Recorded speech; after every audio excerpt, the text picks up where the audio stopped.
Hey everyone, thank you so much for joining me for this week's midweek motivation. Man, it has been a week and it's only Wednesday, but I'm so glad. It's been a good one. Just as a reminder, you can catch me each week right here, 7 a.m. Eastern Standard Time on my YouTube channel. I'm also available on all podcasting streaming platforms under 7. That's the number 7, WITHSEVENAT,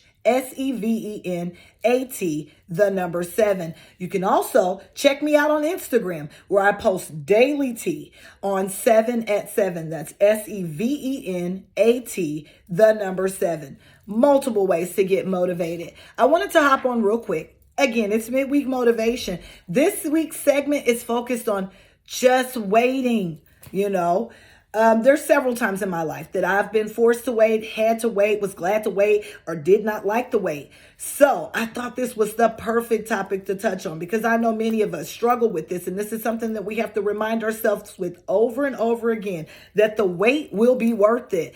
Going down memory lane, I just thought about all of the times that I attempted to write a book. It's always been in my heart, but a lot of times I wasn't in the right season when I was trying to write it. There's been several times that I've put my thoughts together, began to work on my content, and been robbed of my vision right in that moment. But I never gave up because I knew that was something I'm supposed to do. So until I accomplish that, I'll keep on working. So stay tuned.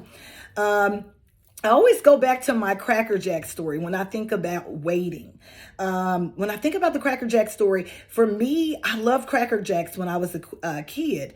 It wasn't for the popcorn itself, but it was for the prize that was inside. I'm telling y'all, I would do two things. Either I'd eat all the popcorn up quickly or I'd dump all the contents out. I wanted that prize that was inside. Why? I don't know why. They were just giving a little tattoo or something that you slap on your arm, but it was the prize inside that excited me. Your prize is your purpose. And so that's why I wanted to touch on that today. Often we find ourselves so frustrated trying to get to the prize that we will do whatever and miss the little small moments, the content on trying to get there. And so God leaves us speechless at moments when he reminds us to reflect on those things that we've rushed through. For each one of us, he's placed a prize inside of us. We don't have to rush to get through the contents. I call that life because it's yours. The price has already been paid. He's just waiting on that grand moment when you realize all your potential that's been placed inside of you. We should slow down, guys. We have to maximize the moment and enjoy the contents of life.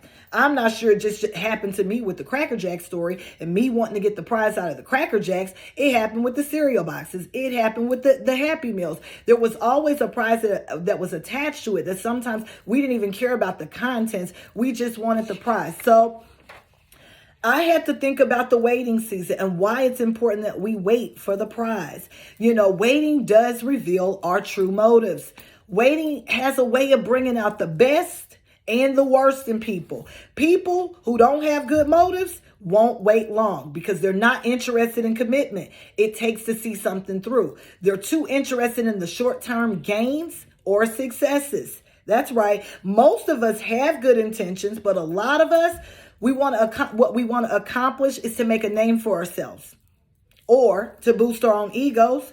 Patience it just has a way, when you have the ability to wait for the small things, it'll lead to having patience and waiting for the bigger things. If we can trust God to do, the small thing, we can certainly wait for something bigger.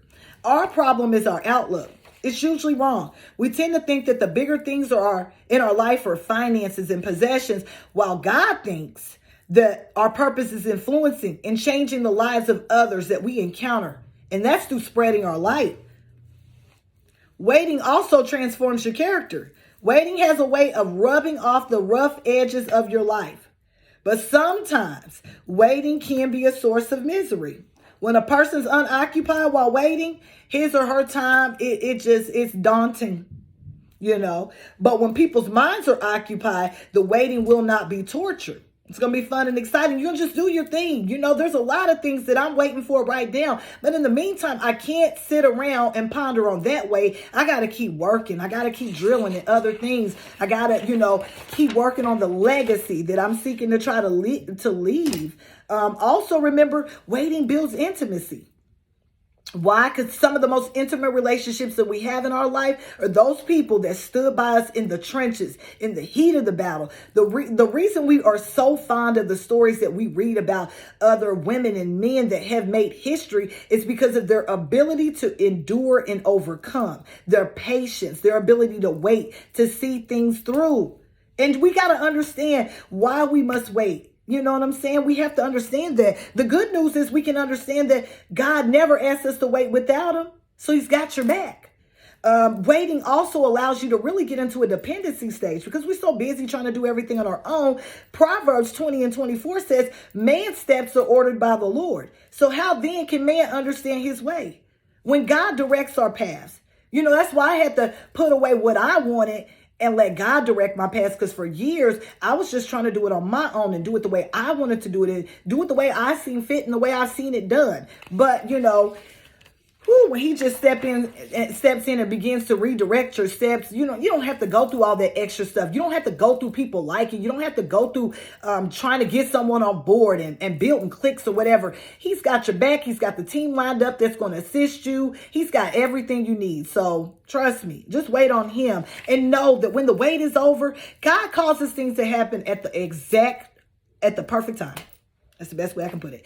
God allows things to happen at the right time. Your job is not to figure out when, but to make up in your mind that you're not going to give up until you finish the race.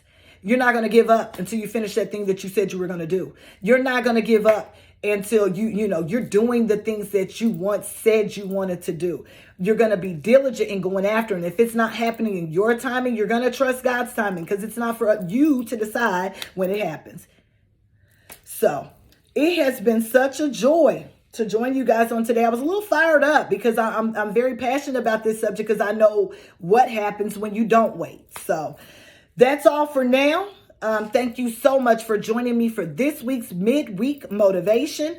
Continue to go out and be great, all while you're doing some amazing things during the process.